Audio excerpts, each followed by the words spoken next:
This is the 007 Debriefings. I'm Intelligence Officer Wiz. And I'm Weapons Specialist Zero. Zero, how you doing this week? A little unpleasant. I'm with you. I am with you there. So let's get through the unpleasantries and get into the movie that we're watching. So we have combed the files of MI6 to discuss the cinematic adventures of one James Bond. This week, for your eyes only. Zero. One thing I've noticed when watching all these films is that some of the Bond films seem to recycle specific themes or locations or different types of locations throughout all the Bond films. Have you noticed that? Am I noticing something that's not there?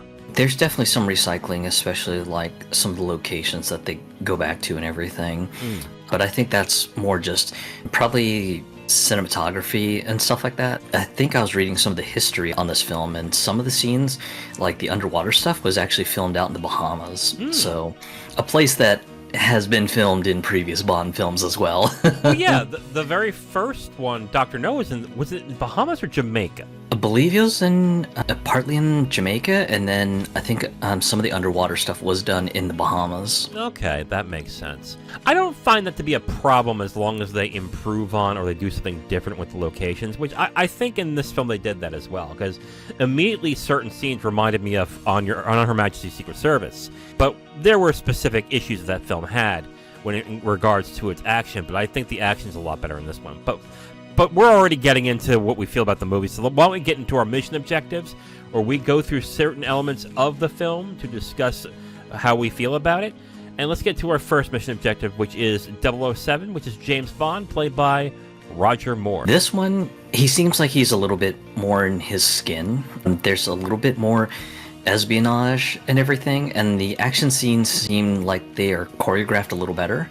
This one is definitely more heavy on sort of the spy and espionage sort of elements of the film, and not too heavy on the action piece of it. So I think Roger Moore in this one, he feels like he's a little bit more settled in, which I think is an overall good thing. I think this is his best so far. We discussed last time where addition by subtraction was a big thing that really helped him in the last movie, and I think it's the same here as well. You don't get a lot of the more machismo, threatening, very deadly type of things that Bond was with Connery. They just said, you know what, we're getting rid of those. Let's just dial up the charm, let's just dial up the sophistication, the gentlemanly like things that he does, and they kept it going with there.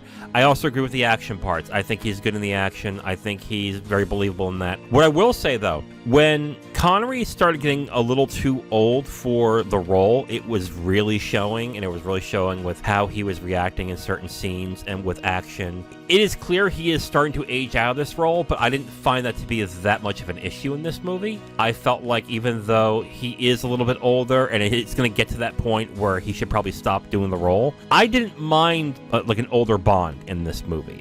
And I think that's mainly because it just still sticks to the strengths of Moore. And Moore's strengths are more about his charisma, his comedic timing, and his sophistication, more than Connery was with his brute force and his, I would say, his physical intimidation. I can definitely agree with that. Just this one had kind of an interesting sort of dynamic where just there's a lot more of the spy and espionage sorts of stuff. You get to see Roger Moore really turn up the charm, and it works to just a great effect, in my opinion. I liked Moore in this. I think this is his best one as Bond in this. Do you find him to be better or worse than Connery? Who do you prefer, Connery or him? Initially, I was just all about Connery, but with this one, I'm just like, oh man, there's a very convincing case for Roger Moore. I guess it really depends on what you look for in a Bond movie. I think with Connery, like we've talked about during his movies, there's definitely a machismo factor, a factor of intimidation, someone that you don't want to fuck with. And if you prefer that type of Bond, then that's what Connery is, and you would vastly prefer that type of Bond film. Whereas with Moore, I think he's more charming and has better comedic timing than Connery does. On the other hand, I think Connery is, a more full-bodied version of Bond, whereas with Moore, you really have to cater to Moore in these films. They do a great job of doing that. But before we started doing this, I kept thinking, I really like Moore. I think Moore is better. Now I'm looking at this and going, you know what? I understand why people like Connery so much and why Connery is probably better in this instance. But I don't dislike Moore. I do like his movies, but I think I like Connery in the role more. And that's completely fair too. With this one, it's just kind of interesting to see or just really feel more in his skin as the role of Bond. But I think it's also to the credit of the movie being more focused on sort of the spying and espionage sorts of scenarios rather than being really action heavy. Okay, so let's get into the villain, which is Aris Christastos, played by Julian Glover. I probably butchered that last name. Christatos is interesting because he starts off seeming like an ally, and of course, just Bond kind of goes, yeah, you seem to know what's going on, and the other guy that I'm looking into seems like he's your business rival, so yeah, let me help you out. And then it isn't until later in the film, it's just like, surprise, I'm the one that you should be worried about. And then it sort of turns everything sort of topsy-turvy. The fake-out's done actually very well, and this is what I wish that Live and Let Die and Moonraker did with both of their villains. The only problem I have is I don't think they gave much in the way of a villain character in this. You just learn that, oh, that's the bad guy, and then that's kind of it, really. I think he's decent for what he is, and this is going to be another problem in another instance that we're going to have in here, but there's just not enough depth into this villain at all. By the time that you learn that he is the villain, he kind of just goes to the typical bad guy, kind of like, you're going to listen to what I say, or I'm going to beat you and kill you and whatever, and it's like, okay, well, that's not as interesting. They just executed on something that I wish they did in previous Bonds. They did in this one, and they did it well, but they did it with a villain that I just don't think was really that well made. It is a little bit unfortunate that you don't see very much of him. It is quite a shame, especially because the fake out was so good. It was just so masterful. You see Christatos just come out and he's just like, yeah, so I'm the guy you should be worried about. And like, oh, man, that's a twist. Yeah. It would be kind of like having Felix being the villain in the movie. Like, that sounds interesting to me. But because you don't know much about the guy, it was kind of like, oh, wow, that's a good fake out. And you did nothing with it. It's like, okay, fine. But I don't think he's bad. I just think that it's a little disappointing. Okay, so let's get into the Bong Girl, which is Melina Havelock, who was played by Carol Bouquet. I thought she was great, especially because she's actually sort of a cunning Bond girl, especially with some of the assassinations that she does. You're just like, whoa, shit. She is not really much of a damsel in distress. Holy shit. The only problem that I really have with the character is that she's really not in the film all that much. She kind of like dips in back and forth throughout the film, but there is a long stretch of time where she is not featured at all, which I think helps in the way of making Bond a better character. But when it comes to him being attached to Melina in this movie, she just kind of is there. Main issue that I have with the character in this one, because I agree there's elements of her that are really cool and that I really would like to see more of, but in this movie they kind of just sprinkle her in back and forth on key scenes, and that doesn't work very well with her in the end of the movie, especially what happens at the end of every Bond film, which is where Bond and her hook up and they have a tryst and whatever, where that seemed very forced in this one, because I did not sense any kind of romanticism or any kind of back and forth between the two of them. It was just like Bond trying to make sure she doesn't get herself killed, and her being like, fuck you, I'm going to do what I want. The end scene with the usual sex gag with Bond, I definitely agree with you. That one just felt just way forced. It was just kind of like, let's go skinny dipping, okay, and then just the usual gag of just Bond ignoring the calls from headquarters and everything. And what about having, hold on, I'm sorry, well, what about having Margaret Thatcher? Wait a minute. Yeah, that was such a weird tie-in. It was just like, yeah, sure, why not? Good show, 007. Oh. It's like, what the sex gag, in my opinion, felt a little bit forced on this one. And unfortunately, if there was a romance between Bond and Melina, it really didn't have that much time to incubate and develop. I can definitely agree with you that in a way, the romance definitely feels forced. So it's a bit unfortunate because I quite like Melina as a character, especially the fact that she will shoot somebody dead if she needs to. Yeah. No, definitely an interesting character. And I would like to have more of these type of Bond girls, but the problem is you still have to have more of them to develop a character, and I just didn't feel like there wasn't enough. She's fine. but I just wish there was more to it. Spy action. This is definitely a movie much more heavier on the spy side of things, which I thought was great. The action sequences, they're better choreographed, and I thought they were all right. I think one of the particular underwater sequences went a little bit long on time, but I think I kind of had that problem with one of the other Bond movies that we had reviewed previously, where just some of the underwater sequences got a little bit long in the tooth. Otherwise, just thought it was fine. Just I think this one has a lot more going in the spy side of things, with just sort of Bond having to get clever, having to kind of charm his way through certain situations to get information that he needs to get a little bit closer to his objective. And I think it's great for it. And then the car chase scenes, I think, were pretty good. And then, of course, the Bond car is a Lotus Esprit this time. Gloriously old-fashioned car, and kind of love Bond's driving around in that thing and everything.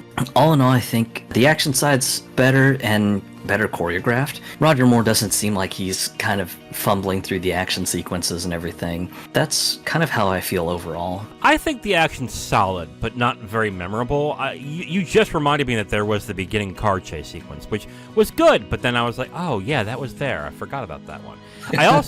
I also just remembered the fight scene in the ice rink, which to me would have been like pretty memorable, but now I'm thinking about it and going, oh yeah, that was there too. Like, I think they were solid. I don't think they were bad, but they were just not very memorable. I would say there are some upgrades, like the ski scenes, which I think were more prevalent in On Her Majesty's Secret Service. I think they were like that, but better. And that's, I guess, the best way to put it. A lot of these sequences are from other sequences from other films, but better, which is fine. I like that. But will I remember outside of this being like, oh my god, that was a great sequence? No, not really. Again, when you're watching it, it's fun. It's good and everything. I also agree with the spy elements, the espionage stuff. They're pretty good as well, and I think that's where the strengths for this movie are at. Or he's doing a lot of intel-based stuff. He's doing a lot of sneaking around. The thing with BB, I think, was like interesting because we all know that Bond's a perv, but at least he has some scruples. You know, it's like because the one thing I was like, this girl like fawning over him, like, oh, James. I'm like, oh, please don't. And he's like, yeah, when you're 18, maybe. It was like, oh, thank God. It's like, thank you, Lord. But yeah, and it's kind of funny you mentioned BB as well, too, because there's an episode of Archer that basically parodies this entire movie, and I could not remember which Bond movie it was until she showed up. I was like, oh my god, this is the movie that episode of Archer was playing off of, except the underage girl was so much more raunchier in the Archer parody of this. Okay, let me know what episode that was, because I've wanted to watch Archer, and that sounds funny. Yeah, it's so much raunchier. The underage girl's just really laying it heavy into the sexual innuendos, and you're just like, whoa, holy shit.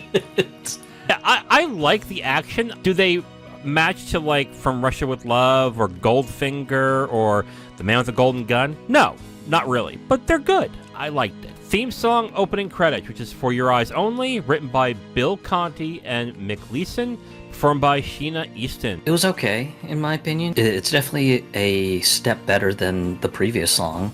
And I mean, Sheena Easton, I think she's okay, but yeah.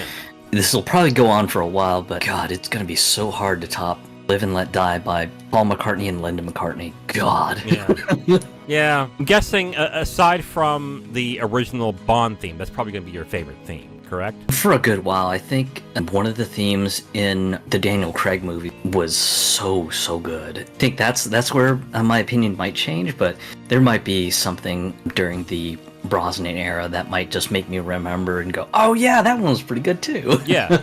No, that's cool. That's cool. I think I had the same problem with this movie as I did with The Spy Who Loved Me, where the theme song is actually really good, but just doesn't fit with the rest of the movie.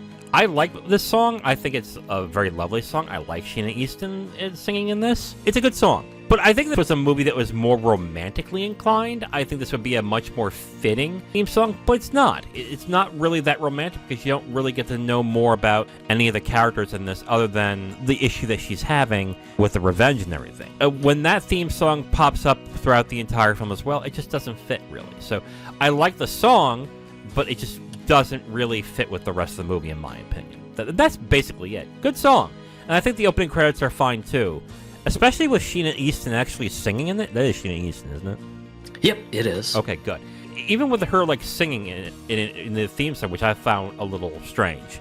It just doesn't fit with the rest of the movie. That's my opinion on it. All right, Zero, so let's get into our conclusion for Your Eyes Only. I say mission accomplished, mostly because I think this one seems a little bit more put together, especially with the heavier focus on sort of the spy and espionage stuff. That fits just so well with Roger Moore. The action stuff, kind of like you said, it's okay. It's not exceptional. Bong Girl, while she's great, unfortunately, there's not much in the romantic development departments. By the end, sort of like the romance seems sort of stilted and sort of shoehorned in just to roll with the usual sex gag at the end of the Bond movies and everything. I still think this one would be worth the watch purely just for the spy espionage stuff. Yeah, I agree. I think this is a solid movie. I think it's enjoyable, but like I said about the action, it's completely forgettable too. I think I'm going to struggle to remember a lot of this movie. I think I will honestly just be like, oh yeah, that movie happened. It's not like the film is bad. I think Moore is the best he's been in this movie, as well as Bond, and I think the action's good. But I will say this, though. I mentioned it during his section. He is starting to age out. I guess it's a good thing that Octopussy is probably going to be his last movie, because I could not foresee watching him do this another 2 or 3 times, because he just seems like he's at that point where, like, his hair is thinning, his skin is starting to age, he's getting more wrinkles on the sides, he's losing a bit of his speed.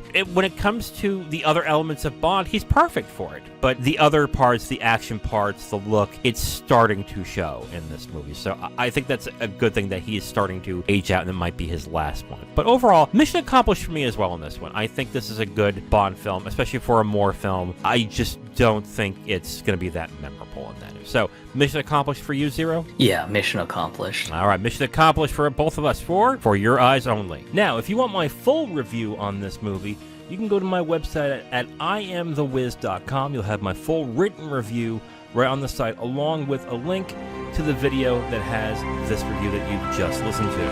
Thank you for listening to this review. If you want to know what we're reviewing in the next couple of days, you can look on the screen right now to see what's coming up next. If you like what you heard, go ahead and leave a like on this video.